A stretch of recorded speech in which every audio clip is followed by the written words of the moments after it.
Is it better to be self-employed or to create a company in Spain? This is one of the most important questions many entrepreneurs, freelancers, and small business owners ask when they start earning more. But choosing between being self-employed or creating a limited liability company in Spain does not depend only on how much tax you pay. Because yes, you may be paying more tax than necessary, but you may also be creating a company too early. I'm Ainhoa, a tax expert at Balcells Group, and in this video I'm going to explain when it makes sense to be self-employed, when it may be worth creating a limited liability company, and which mistakes you should avoid before making this decision. What it means to be self-employed in Spain means that you, as an individual, carry out an economic activity on your own. You invoice, receive payments, declare the income, and respond before the tax agency, social security, suppliers, and clients. This is the most common way to start a business in Spain because it is fast, simple, and cheaper. Normally, to start as self-employed, you need to register with the tax agency and social security. From that moment, you can invoice your services or products. That is why this option is usually good for freelancers, consultants, content creators, or businesses that are just starting. The main advantage is flexibility. You can start quickly, close the activity more easily if the business does not work, change your activity with fewer complications, and keep simpler accounting. But there is also a very important disadvantage: personal liability. This means that if you have debts, unpaid invoices, legal claims, or business problems, there is no full separation between your business and you as a person. What a limited liability company is a company with its own legal personality. This means that legally the company is separate from you. You can be a shareholder, director, or worker, but the company is the one that invoices, signs contracts, assumes obligations, and generates profits. The main advantage of an SL is limited liability. That is why an SL is usually more interesting when the business has more volume, more risk, more structure, or stronger need to show a professional image. It can also be useful if you want to hire employees, work with large clients, but creating an SL also has costs. You need to set it up, sign the deed before a notary, register it in the commercial registry, keep official accounting, file annual accounts, and comply with more tax and administrative obligations. So creating a company is not always better. The main tax difference: personal income tax versus corporate tax. A self-employed person mainly pays personal income tax, known in Spain as IRPF. IRPF is progressive. This means that the more you earn, the higher percentage you may pay. You do not pay the same percentage on all your income. Tax brackets are applied.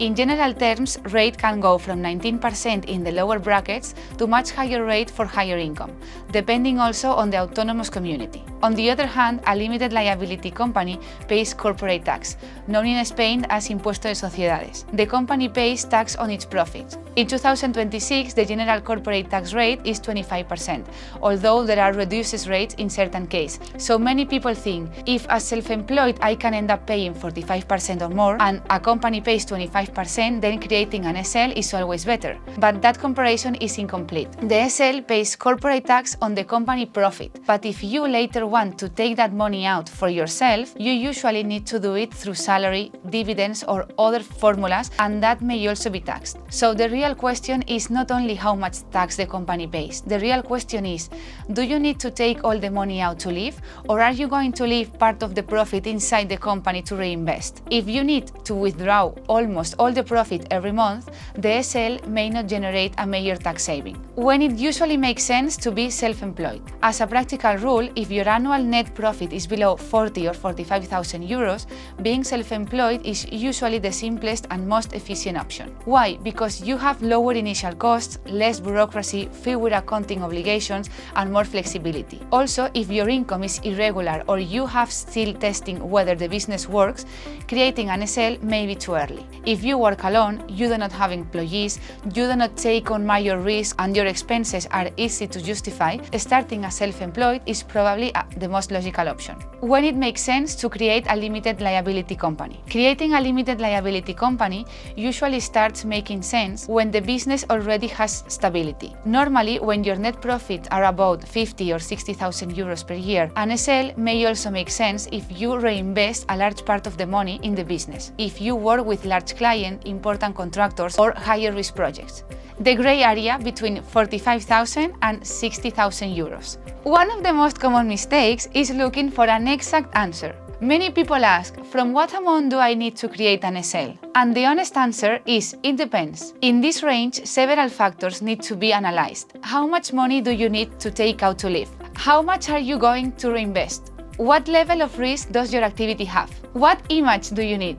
How much administrative costs are you willing to assume? Because an SL can help you to optimize, yes, but it also requires more control, more accounting, and more order. If you have made it this far, you have probably realized something important. Choosing between being self-employed and creating a limited liability company, it is a strategic decision. So if you want our team to analyze your case, you can book a consultation and get a 10% discount. You will find the link in the video description.